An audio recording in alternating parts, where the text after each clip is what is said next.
jamak maka harus dikerjakan secara bersama-sama pula. Allah berfirman di dalam surat An-Nisa, saya bacakannya. Surat An-Nisa di ayat-ayat yang pertama, perhatikan. Wa atul yatama, ya, fankihu ma qaba lakum minan nisa. Maka lihat, Allah menyebutkan dalam bentuk jamak, berarti harus dikerjakan secara bersama-sama pula. Ini menunjukkan tidak semua yang disebutkan dalam bentuk jamak plural dikerjakan secara bersama-sama. Perhatikan ayatnya. Fankihu ma qaba lakum minan nisa matna wa thulatha wa ruba'. Surat An-Nisa ayat 3. Nikahilah kalian seluruhnya. Yang bagi kalian perempuan yang baik-baik 2, lalu 3, lalu 4. Menurut pemahaman Anda, berdasarkan yang Anda pahami tadi, berarti kita seluruhnya harus berjamaah untuk menikahi pertama kali wanita secara bersama-sama. Jangan satu dulu. Berapa? 2. Baru setelah itu 3. Baru setelah itu 4. Dilakukan secara berjamaah. Ini kalau kita mengambil pendapat Anda. Paham maksud saya, Pak? Jadi mereka memakai dalil jamak berarti harus dilakukan secara berjamaah. Maka kita jawab, tidak semua yang jamak dilakukan secara apa? Berjamaah, bersama-sama. Buktinya tadi Allah memerintahkan nikahilah kalian seluruhnya. Berarti kita harus nikah seluruhnya sama-sama. Nikah dulu berapa? 2 dulu, baru 3, baru 4. Tidak ada yang memahami seperti itu dari para ulama. Makanya dari ini banyak sekali Bapak Ibu saudara-saudari sekalian dalil-dalil lemah atau palsu. Pertama lemah, kemudian sahih tetapi tidak atau salah tempatnya. Contoh yang lain, orang yang mengerjakan bid'ah hasanah biasanya mereka berdalil dengan perkataan Umar bin Khattab yang mengatakan ni'mal bid'atu hadhihi. Sungguh sholat tarawih berjamaah dipimpin oleh satu imam ini adalah sebaik-baik bid'ah. Ini riwayat dari Umar, sahih perkataan Umar ini. Tetapi salah apa? Salah tempat. Kenapa salah tempat? Karena sholat tarawih secara berjamaah pernah dikerjakan oleh siapa? Rasulullah. Lalu kalau Anda mengatakan ada bid'ah hasanah, ini sedikit yang melenceng tentang bid'ah hasanah, karena bulan Rajab terkenal sekali dengan perbuatan-perbuatan bid'ah yang sangat banyak. Kalau Anda mengatakan ada bid'ah hasanah, maka sebutkan kepada saya apa itu bid'ah hasanah. Bingung dia nyarinya. Ya, apakah seperti yang Anda kerjakan sekarang di dalam bulan Rajab?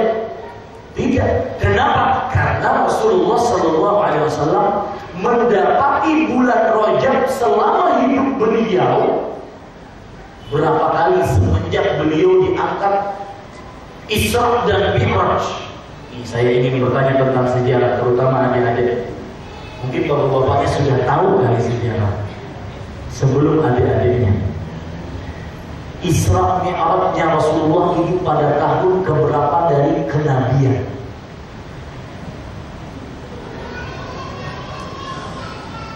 Bapak-bapaknya sudah tahu kan? Ibu-ibunya sudah tahu kan? Ya, perhatikan. Saya akan berbicara sedikit sejarah. Dari sejarah ini nanti kita akan mengambil, oh ternyata Isra Mi'raj, kemudian puasa Rajab, kemudian sholat Raghaib, itu tidak ada contohnya dari Rasulullah.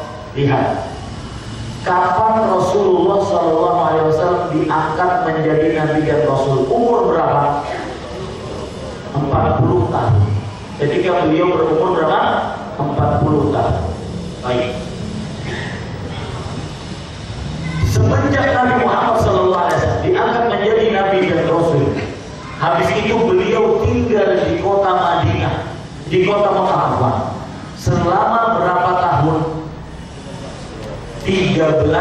tahun.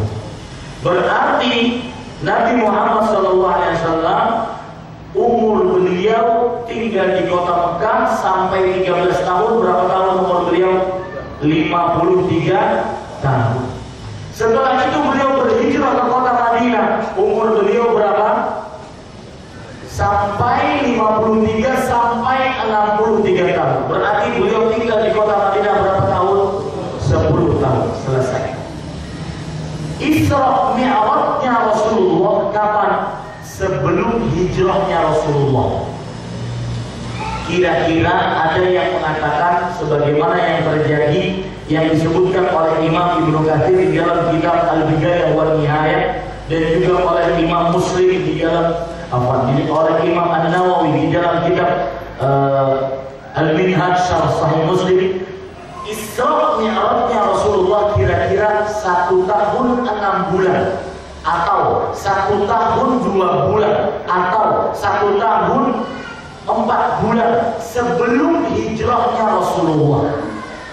Kalau begitu umur Rasulullah kita anggap Isra Mi'rajnya Rasulullah itu 1 tahun 6 bulan.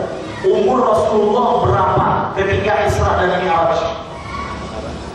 51,5. Ya, baik. Kalau begitu, ketika Isra dan Mi'raj, Rasulullah SAW mendapatkan syariat apa? Syariat sholat. Berarti Rasulullah SAW sholat selama hidup beliau, sholat selama hidup beliau sampai meninggal berapa tahun? 11,5, atau kita genapkan menjadi 12. Paham sekarang ceritanya? Ya, Rasulullah SAW sholat selama berapa? 12 tahun atau 11,5 tahun. Berarti Rasulullah SAW mendapati bulan Rajab selama hidup beliau. Setelah beliau di Isra dan Mi'rajkan berapa kali? 12 kali bulan Rajab minimal. Ya, 12 kali bulan Rajab maksimal. Beliau mendapati bulan Rajab setelah Isra dan Mi'raj beliau. Tetapi berarti 12 kali. Ingat kata-kata 12. Selama itu, sebanyak itu, tidak pernah Rasulullah SAW mengkhususkan berpuasa khusus bulan Rajab. 1. Tidak pernah Rasulullah SAW mengumpulkan para sahabatnya di dalam bulan Rajab untuk memperingati kejadian Isra dan Mi'raj. Padahal Rasulullah SAW mendapati bulan Rajab berapa kali? 12 kali. Jelaskan bagaimana tidak ada contohnya. Padahal memperingati Isra Mi'raj tidak ada yang melarang beliau untuk memperingatinya. 1. Yang kedua, tidak ada beliau mempunyai kesempatan untuk memperingatinya. 2. Karena 12 kali berulang-ulang. Tetapi dengan 2 kesempatan ini tidak ada yang menghalangi beliau untuk mengumpulkan para sahabatnya di Masjid Nabawi setiap bulan Rajab. Yang kedua, beliau punya kesempatan mengumpulkan para sahabatnya setiap bulan Rajab selama 12 kali. Tetapi beliau tidak kerjakan sampai akhir hayat beliau, menunjukkan hal itu belum disyariatkan. Yang apabila dikerjakan di zaman sekarang, itulah disebut perbuatan bid'ah. Paham Pak memahaminya? Ya, ceritanya begitu, sejarah diambil dari sejarah. Sangat mudah membantah yang seperti ini. Kalau 12 kali masa tidak ada riwayatnya sama sekali yang sahih. Itu sudah alasan pertama ya, alasan dari sejarah. Itu kalau seandainya memang Isra Mi'raj di bulan Rajab. Sekarang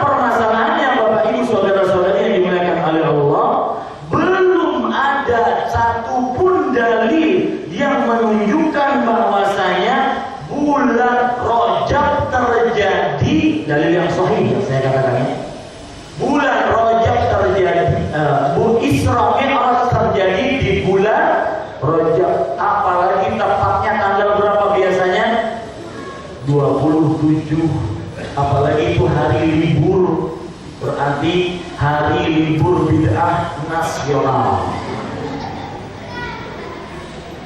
Lihat, yang mengatakan ini bukan saya akan bacakan perkataan imam, di antaranya Al-Hafidz Ibnu Hajar Al-Asqalani, ulama Syafi'i loh ini. Beliau mengatakan, wa dzakara ba'dul qussas anna al-Isra'a kana fi Rajab, qala wa dzalika kadhibun. Ibnu Dihyah, seorang ulama, disebutkan oleh Al-Hafidz Ibnu Hajar Al-Asqalani bahwa tukang-tukang dongeng menyebutkan bahwa Isra dan Mi'raj terjadi ketika bulan Rajab, maka itu adalah dusta. Ya Pak, itu adalah apa? Dusta. Ini bukan saya yang mengatakan, ulama bermadzhab Syafi'i yang mengatakan. Kemudian Ibnu Rajab Al-Hambali mengatakan, wa ruwiya bi isnadin la yasih anna 'anil Qasim bin Muhammad anna al-Isra'a bin Nabi sallallahu alaihi wasallam kana fi 27 min Rajab wa ankara dzalika Ibrahim Al-Harbi wa ghairuhu. Artinya Ibnu Rajab Al-Hambali mengatakan, diriwayatkan dengan sanad yang tidak sahih dari Qasim bin Muhammad. Qasim bin Muhammad ini adalah anak Rasulullah SAW, anak yang meninggal sebelum Rasulullah SAW, bahwa Isra-nya Rasulullah SAW terjadi pada tanggal 27 Rajab, dan hal itu diingkari oleh Ibrahim Al-Harbi. Jadi Pak, selama ini berarti kita dibohongin orang. Ya, tidak ada yang namanya kita bukan berarti menolak Isra Mi'raj, tidak. Isra Mi'raj terjadi. Yang kita tolak adalah penentuan Isra Mi'raj itu adanya ketika kapan? Ketika 27 Rajab, ini yang kita tolak. Itu sudah berapa amalan yang kita sebutkan, puasa, keutamaan bulan Rajab tidak ada kecuali dia suci. Yang kedua, puasa tidak ada. Yang ketiga, apa tadi? Isra dan Mi'raj, dan mengumpulkan Isra dan Mi'raj tidak ada. Yang keempat, yang tidak ada juga contohnya dari Rasulullah, yang banyak dikerjakan disebut dengan sholat raghaib. Sholat apa? Raghaib. Sholat raghaib ini apabila dikerjakan maka dia akan mengabulkan hajat. Maka orang sangat-sangat senang untuk mengerjakan sholat raghaib. Bagaimana sholatnya? Jangan dicontoh ya. Ini cuma saya menyebutkan contoh sholatnya. Jangan dikerjakan. Dan pengerjaannya pun sudah lewat, karena pengerjaannya dilakukan hari Kamis pertama bulan Rajab, dan dikerja puasa hari Kamis pertama puasa, malam Jumatnya kerjakan sholat raghaib itu, dan itu sudah lewat. Alhamdulillah, malam Jumat pertama bulan Rajab sudah lewat. Jadi ini cuma sebagai pengetahuan. Ini sholat dikatakan bid'ah. Kenapa? Karena terjadi pada tahun 430 Hijriah, 400 tahun setelah sepeninggal Rasul Shallallahu Alaihi Wasallam. Dan awal mula yang mengerjakan sholat ini adalah seorang yang bagus suaranya di Masjidil Aqsa, lalu dia sholat sendirian. Karena bagus, orang-orang menjadi makmum. Akhirnya apa yang terjadi? Semakin banyak, semakin banyak, semakin banyak. Tata cara sholatnya bagaimana? Allahu Akbar, kemudian doa istiftah, kemudian Al-Fatihah, lalu baca Qul Huwallahu Ahad sebanyak 12 kali, lalu baca Inna Anzalnahu mungkin sebanyak 50 kali kalau tidak salah saya ingat.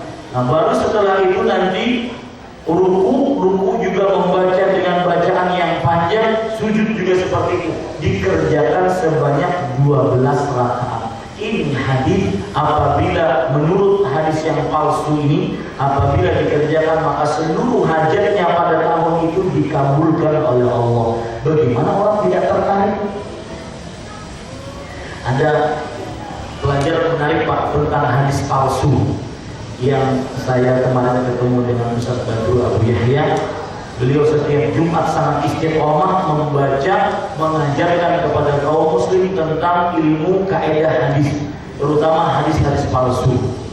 Mungkin sebagian kaum muslim merasa berat itu. Ya, hari Jumat siang biasanya beliau baca.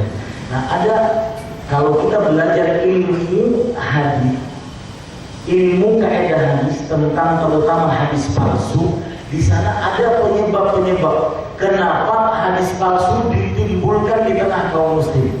Salah satu sebabnya adalah karena ekonomi. Misalkan Pak ya, barang siapa, jadi ada pedagang menjual terong dalam bahasa Arab badijan. Pedagang terong ini tidak laku-laku, dia bikin hadis palsu. Barang siapa man akala badijan lam yusibhu faqatun abadan. Barang siapa yang makan terong tidak pernah miskin selamanya.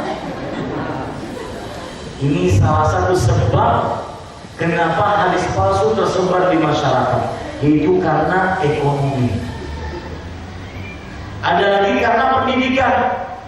Seorang guru punya murid bengal-bengal, maka dia bikin hadis palsu. Barang siapa yang duduk dengan rapi mendengarkan ustadznya, maka dia akan dimasukkan cahaya oleh Allah kepada dirinya. Ada lagi hadis palsu disebabkan karena menjilat pemerintah. Karena menjilat apa? Pemerintah. Nah, ini sebab-sebab kenapa hadis palsu disebarkan. Jadi ada sebab ekonomi, ya ada sebab politik, ada sebab pendidikan dan yang semisalnya. Kemudian Bapak Ibu saudara-saudari yang dimuliakan oleh Allah Subhanahu wa taala, termasuk hal yang tidak ada contohnya dari Rasulullah ketika bulan Rajab adalah berumrah khusus di bulan Rajab. Saya kadang mendengar ada namanya bulan anak yatim. Itu bulan apa? Bulan Muharram. Itu juga hadisnya tidak sahih. Ya. Kenapa? Karena tidak ada hadis yang menunjukkan bahwa yang sahih ya, sahih dan jelas yang menunjukkan bahwa bulan Muharram bulan anak yatim. Artinya kita harus banyak-banyak menyantuni anak yatim. Maka jawabannya sangat mudah. Tidak ada pengkhususan dari Rasulullah Sallallahu Alaihi Wasallam di dalam bulan-bulan tertentu untuk menyantuni anak yatim. Dan sedikit saya menyinggung tentang anak yatim. Anak yatim itu adalah anak yang meninggal bapaknya, bukan ibunya, bapaknya, dan dia dalam keadaan belum balik, itu disebut anak yatim. Adapun yang sudah balik, maka bukan lagi disebut sebagai apa? Anak yatim. Makanya kalau kakek-kakek bilang kepada cucu-cucunya, wahai cucu-cucuku, mana zakatmu? Saya ini yatim piatu. Karena bapaknya dan ibunya sudah meninggal. Ini tidak benar ya. Ada lagi cerita menarik tentang dukun gadungan. Mungkin yang pernah melihat video kajian saya tentang judulnya lebih mengenal dunia sihir dan perdukunan. Saya di situ menyinggung tentang dukun gadungan. Bagaimana dukun gadungan ini berkaitan dengan yatim nantinya? Dukun gadungan, ya. Mereka itu bukan dukun beneran yang berhubungan dengan jin, yang mau bertapa di tempat-tempat yang angker. Kalau dia di kamar sendirian tanpa lampu aja takut, bagaimana hubungan dengan jin? Nah, dukun gadungan ini contohnya adalah dia kadang-kadang sok tahu bisa menyembuhkan orang-orang soal. Misalkan ada pasien datang, dia berkata kepada si dukun gadungan, ini apapun statusnya di masyarakat ya, entah itu ustaz kah, kiai kah, habib kah, tabib kah, ya, hafal Quran kah, bukan hafal Quran kah. Kalau seandainya sudah main santet, guna-guna pelet, maka itu dukun, penyihir, tukang santet, guna-guna dan pelet. Dan orang ini gadungan. Saya tahu kamu punya permasalahan dengan suamimu, dan saya bisa menyatukan kembali kamu lagi dengan suami. Tapi satu syaratnya, apa itu? Bawa hewan kepada saya. Cuma hewannya khusus, yaitu tikus. Tikusnya juga khusus, tikus yatim. Kalau tikus yatim berdasarkan definisi tadi, kita harus tahu bapaknya siapa, balik atau belum, ibunya siapa, meninggal kapan bapaknya.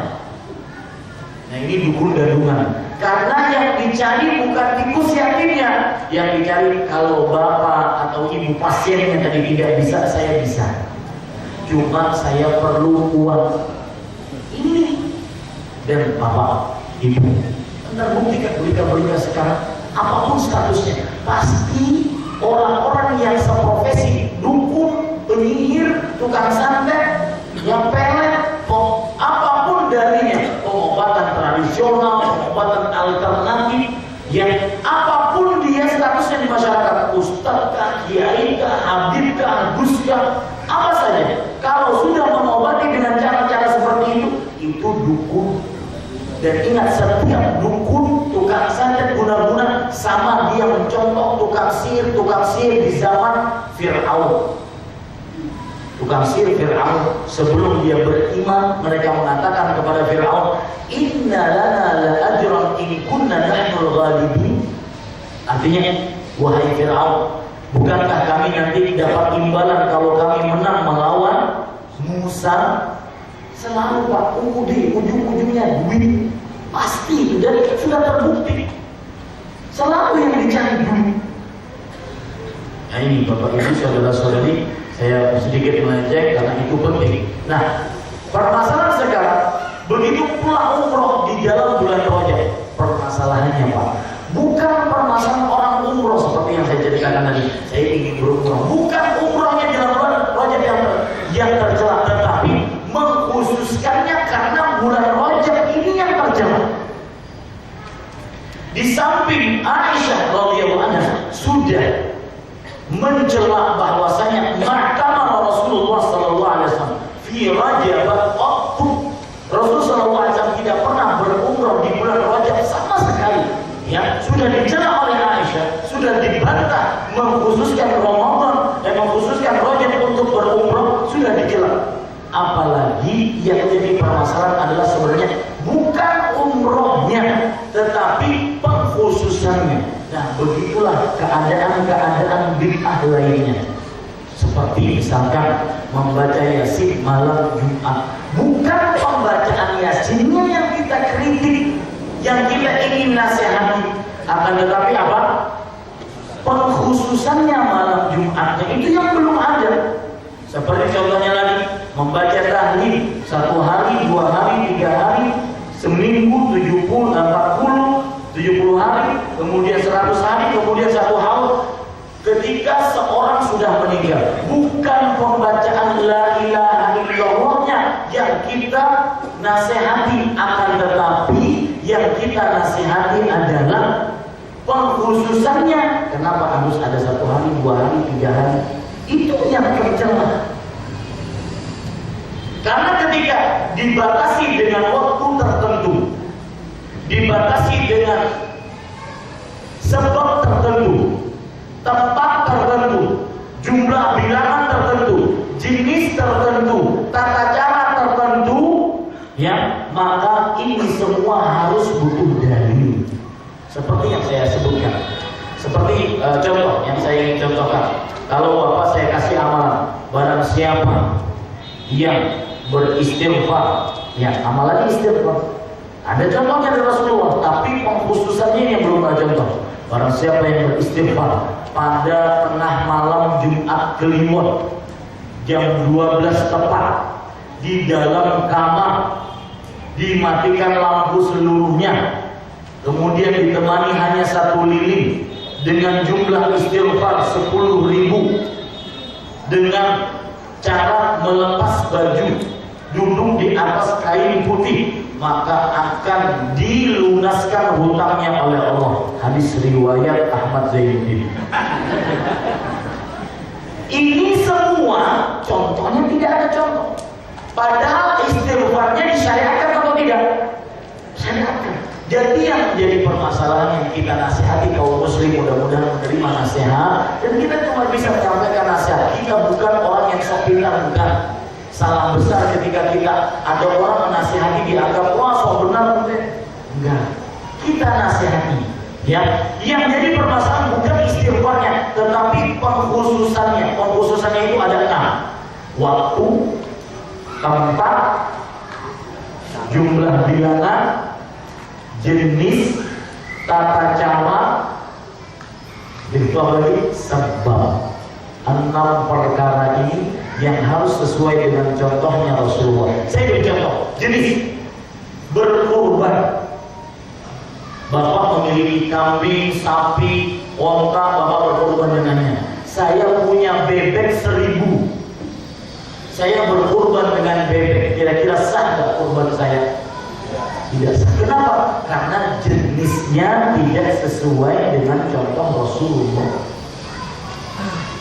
Terakhir Bapak Ibu Saudara-saudari, sebelum saya tutup kajian ini, saya ingin menyebutkan bahayanya orang yang melakukan perbuatan bid'ah. 1. Sebelum saya sebutkan bahayanya, saya ingin cerita. Saya pernah jadi penerjemah di kota Mekah musim haji. Waktu itu jamaah haji banyak dari Indonesia. Biasanya kalau habis sholat, syekh ceramah diterjemahkan oleh penerjemah, dan itu saya tugasnya itu. Suatu ketika syekh bercerita tentang mahabbatun Nabi, cinta Rasul. Kemudian beliau menyebutkan salah satu bukti cinta Rasul tidak mengerjakan perbuatan bid'ah. Salah satu bukti bid'ah adalah tidak mengerjakan maulid Rasulullah. Langsung orang dari jamaah Indonesia angkat tangan. Ini jamaah Indonesia semuanya. Saya pada waktu itu gemetar, mungkin saya ditonjokin ya sama orang-orang. Karena saya ini ceramahnya keras sekali. Habis itu saya ada orang angkat tangan, Syekh, pakai bahasa Arab. Dan kejadian nyata ini, wallahi kejadian nyata. Syekh, kita mengerjakan itu hanya ingin menunjukkan kecintaan kami kepada Rasulullah. Kemudian Syekh mengatakan, Pak, sabar. Saya kemudian jawab, Pak, sabar. Kemudian saya bilang, coba dikasih jus dulu. Saya terjemahkan lagi, coba Bapak itu kasih jus dulu. Jadi Bapak itu sudah marah-marah, maka saya sabar. Kata Syekh, sebelum saya jawab, orang itu kan bertanya, Syekh, apa dalilnya Anda melarang maulid? Anda melarang perbuatan bid'ah, ada bid'ah asal. Maka Syekh menjawab, sabar ya Pak, coba ambilkan jus dulu. Kemudian setelah itu Syekh kata Syekh, saya akan menjawab pertanyaan Bapak apa dalilnya. Cuma saya ingin bertanya dulu kepada Bapak. Bapak cuma jawab 2 jawaban, iya atau tidak. Dan saya pakai bahasa yang mudah dipahami. Syekh bertanya kepada orang tersebut, Pak, mengerjakan maulid Rasulullah, apakah baik atau tidak? Orang ini jawabannya kesana kemari, iya Syekh, kita ini mengerjakan maulid itu karena cinta Rasul, tidak ada niatan lain kecuali karena ingin mahabbah kepada Rasulullah SAW. Kata Syekh, Pak, pertanyaan saya dengan jawaban yang mudah, iya atau tidak? Pertanyaannya apa tadi? Maulid Rasul baik atau tidak? Maka jawabannya, kata orang tersebut, baik. Maka orang tersebut dijawab oleh Syekh, astagfirullah, Alhamdulillah, Syekh beristighfar banyak sekali sebelum menjawab, sampai beliau hampir menangis. Astagfirullah, kata Syekh. Bapak mengatakan maulid itu baik, berarti lihat ya tata cara menjawabnya, berarti Bapak sudah menuduh Rasulullah Sallallahu Alaihi Wasallam bodoh karena tidak tahu berarti Bapak menuduh Rasulullah Sallallahu Alaihi Wasallam tidak amanah. Ini jawaban pertama yang saya ulangi. Ketika orang tersebut mengatakan, wahai Syekh, iya baik, maulid itu baik, berarti Bapak sudah menuduh Rasulullah Sallallahu Alaihi Wasallam tidak amanah menyampaikan risalahnya. Kenapa? Karena kenapa yang baik ini belum pernah terjadi di zaman Rasulullah, belum pernah disampaikan oleh Rasulullah. Berarti Bapak sudah menuduh. Ini sebab beliau beristighfar tadi. Bapak sudah menuduh Rasulullah tidak amanah. Astagfirullah. Ini satu. Saya tanya lagi sekali lagi. Ya, jamaah haji yang lain, udah Ustaz, katanya. Kita tanya tentang haji aja itu udah kalah itu orang. Jadi jamaah yang lain malah mendukung Syekh. Padahal mungkin dia di Indonesia mau lihat juga. Jadi sakit orang itu terengah-engah, dia tidak bisa jawab. Kata Syekh, saya nanya sekali lagi, maulid itu baik atau tidak? Kata orang tersebut, sekarang saya jawab, tidak deh. Syekh beristighfar lagi. Astagfirullah. Astagfirullah. Ya, kenapa kamu mengerjakan sesuatu yang tidak baik? Jadi dua-duanya kena mundur, kena maju, kena. Ini para ikhwan sekalian, itu kejadian nyata. Habis itu saya kan syekhnya sudah keluar dari ceramah, saya masih menghadiri jamaah-jamaah yang ingin bertanya tentang manasik haji. Syekh menunggu di mobil. Ketika menunggu di mobil tersebut, saya lihat ketika masih itu orang yang bertanya tadi nunggu di depan pintu. Saya takut itu nonjok Syekh orang itu. Ternyata saya keluar, saya masuk mobil bersama Syekh. Syekh, orang tadi ngapain? Dia bilang begini, saya ini pemimpin jamaah, salah satu jamaah di Indonesia. Orang-orang ratusan ribu di bawah saya sangat taat kepada saya. Wallahi ya Syekh, penjelasanmu sangat-sangat luar biasa. Saya akan beritahukan kepada jamaah saya untuk bertobat seluruhnya kepada Allah Subhanahu wa Ta'ala. Subhanallah. Ini luar biasa. Ini yang menjadikan Syekh kembali semangat untuk. Nah, ini para ikhwah sekalian yang saya ingin sampaikan tadi. Makanya saya ingin menyampaikan, orang yang berbuat bid'ah buruknya ada 4. 1, mengerjakan sesuatu yang tidak disyariatkan. Yang kedua, mengoreksi syariat yang sudah sempurna. Yang ketiga, menganggap Rasulullah, menganggap diri dia lebih pintar dibandingkan Rasulullah.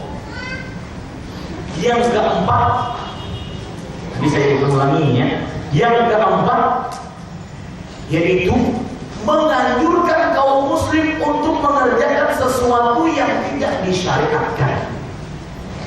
Saya ulangi, apa yang pertama tadi? Mengerjakan yang tidak disyariatkan. Yang kedua, menganggap Rasulullah lebih mengoreksi syariat. Syariat Allah dikoreksi. Ya, yang belum pernah dikerjakan oleh Rasulullah, kenapa dikerjakan? Ini namanya mengoreksi syariat Allah. Bukankah Allah berfirman di dalam surah Al-Maidah ayat 3, Al-yawma akmaltu lakum, hari ini kusempurnakan bagi kalian agama kalian. Yang ketiga, menganggap dirinya lebih pintar dari Rasulullah, dan ini bahaya. Yang keempat, mengajak kaum muslim untuk sesuatu yang tidak disyariatkan. syariatkan. Sebelum saya tutup, saya pernah ingat perkataan Ustaz Abdul Haki ketika mencontohkan bid'ah hasanah. Kalau Anda ingin tahu bid'ah hasanah, sudah gini aja deh. Sebelum tarawih ada adzan, ada iqamah, mau nggak? Beliau berkata seperti itu. Betul-betul. Ya, ada contoh bid'ah hasanah. Kalau ingin tahu bid'ah hasanah, boleh nggak Anda menganggap bahwasanya sebelum tarawih ada adzan, ada iqamah? Kan baik adzan, baik kan? Iqamah bagus ya. Kenapa nggak dikerjakan? Jawabannya karena memang belum ada contohnya. Jadi perkaranya bukan menganggap itu baik, tetapi perkaranya adalah ada contohnya atau tidak. Mudah-mudahan bermanfaat apa yang baik dari Allah Subhanahu wa taala, apa yang buruk itu dari saya pribadi. Wassallallahu alaihi Muhammad walhamdulillahi rabbil alamin. Silakan jika ada pertanyaan. Habis waktu 5 menit lagi. Silakan. Ada kertas dari ibu.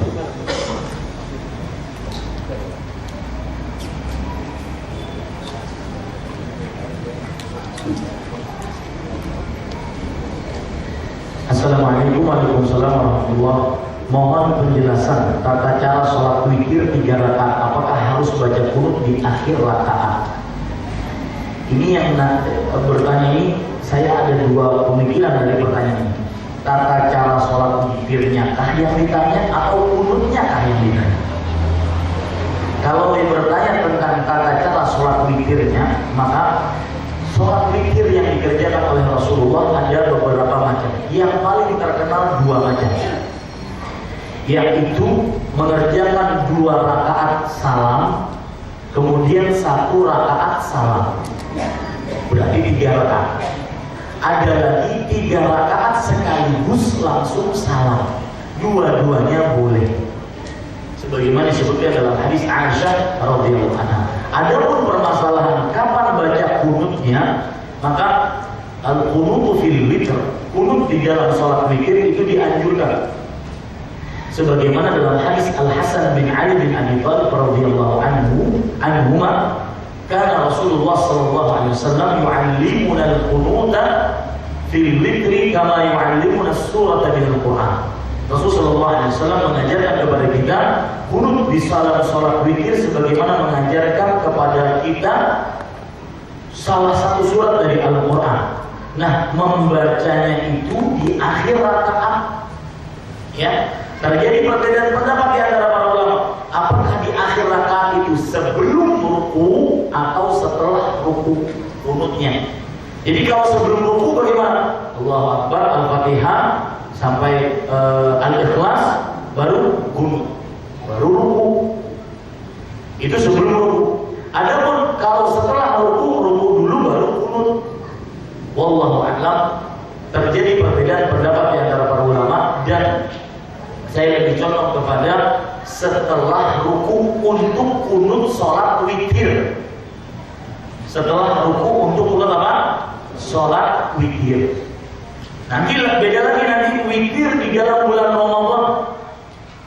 Ya, di dalam bulan Ramadan apakah sebelum ruku atau setelah ruku? Nah, nanti bisa ditanya dengan suatu saat sini biar lebih jelas lagi. Yang jelas qunut itu di rakaat terakhir.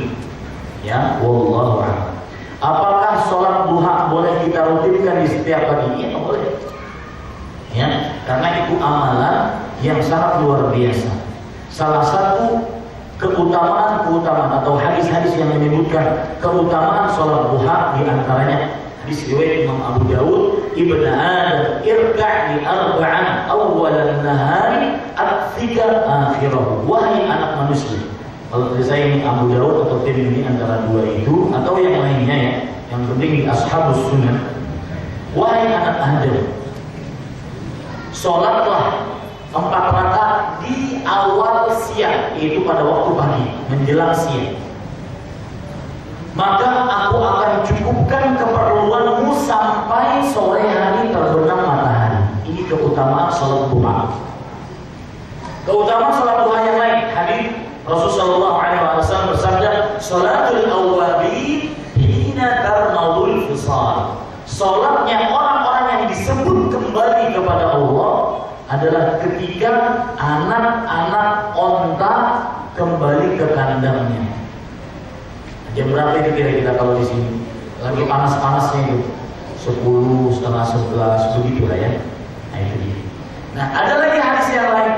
Dan ini hadis biasa terkenal dengan nama sholat isyraq. Tetapi dia sebenarnya juga bagian dari sholat duha.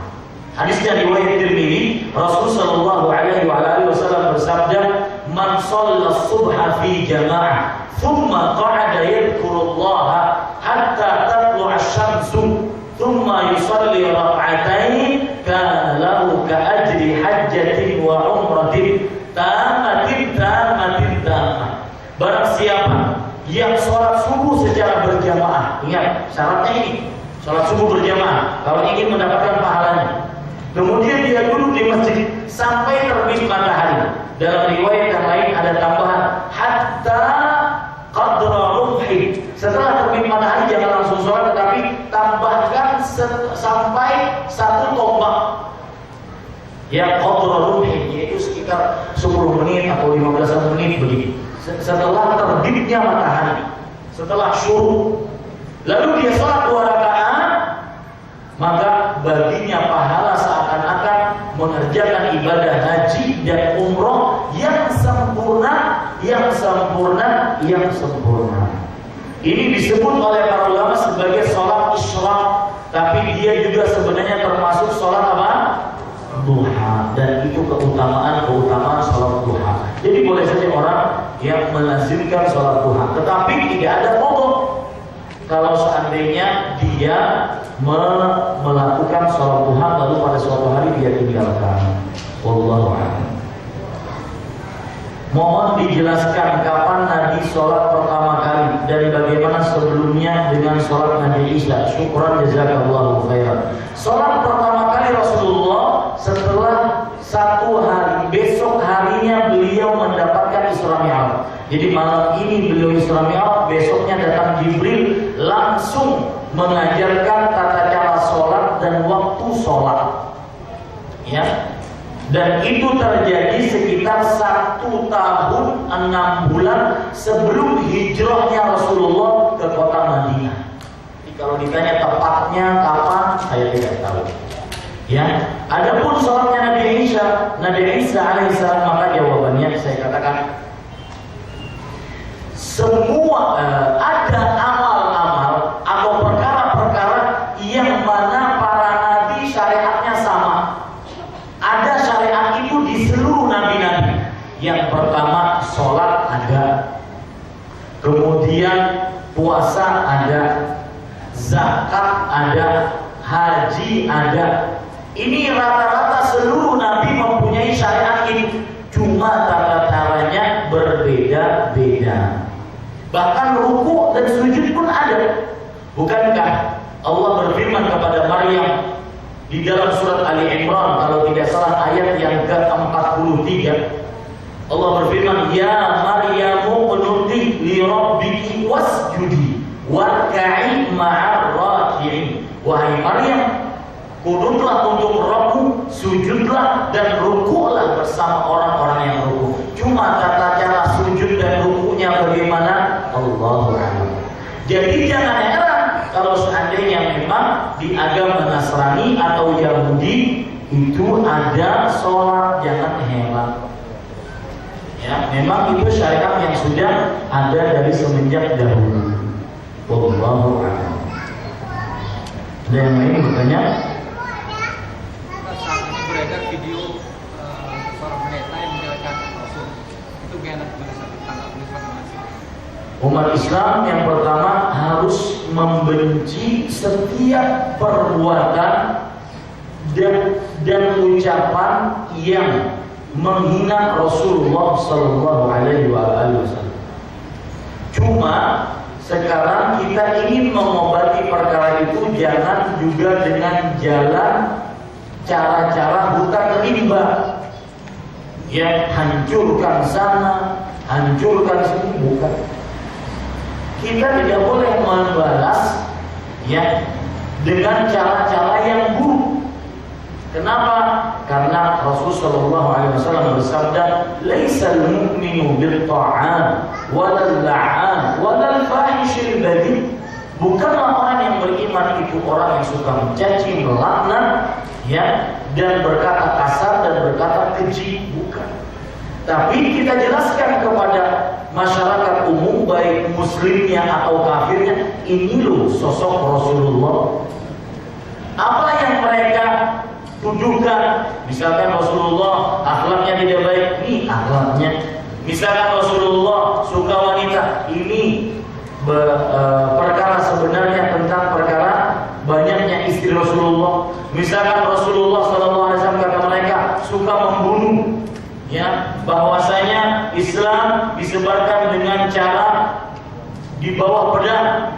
Maka ini loh akhlak Rasulullah kalau lagi perang. Anda belum tahu kalau Rasulullah SAW perang itu beliau melarang untuk membunuh anak-anak kecil, ibu-ibu atau kaum wanita, menebas pedang, orang-orang tua, menebas pohon, maksud saya, kemudian merusak fasilitas-fasilitas umum, dilarang dalam Islam.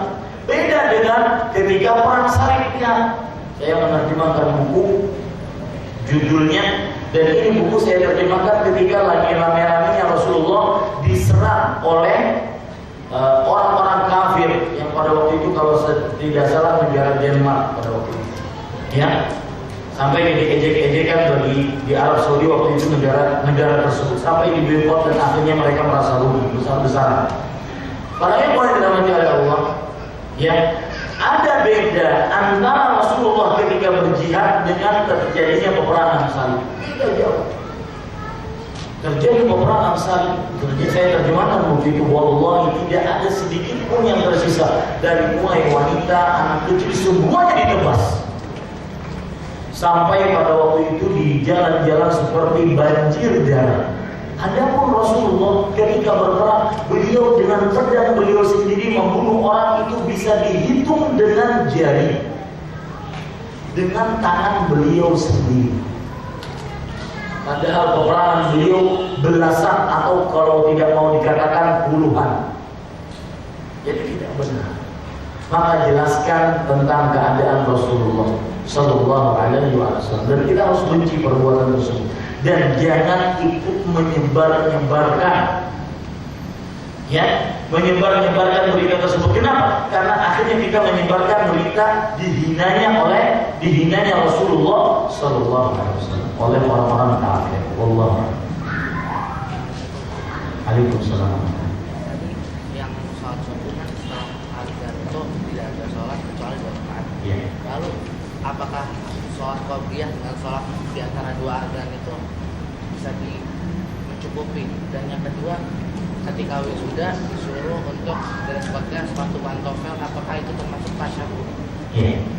Bagus, pertanyaan yang pertama yaitu ini masalah al-isyraq fil niyyah atau at-tasyrik fil niyyah, yaitu menggabungkan 2 niat dalam satu perbuatan. Seperti kita katakan tadi, sebelum sholat subuh, setelah adzan subuh tidak ada sholat kecuali 2 rakaat sebelum subuh. Nah sekarang permasalahannya kita masuk setelah adzan subuh. Di hadapan kita ada 2 sholat, bahkan 3 sholat. Pertama, sholat tahiyatul masjid. Yang kedua, sholat wudhu. Yang ketiga, sholat 2 rakaat sebelum subuh. Maka bagaimana ini? Padahal kita dituntut setelah adzan subuh tidak ada sholat kecuali 2 rakaat. Maka jawabannya boleh digabung niatnya dengan 1 kali perbuatan, dan dengan cara kita dalam niatnya, ya, berniat 2 rakaat sebelum subuh, dan itu sudah mencukupi, ya, mencukupi sholat tahiyatul masjid dan sholat sunnah wudhu. Dan sama dengan apa yang aku sebutkan tadi, sudah mencukupi, ya, sholat antara 2 adzan sudah mencukupi. Kenapa? Karena yang dituntut dari sholat tahiyatul masjid adalah tidak duduk di masjid ketika kita memasukinya, kecuali setelah sholat 2 rakaat.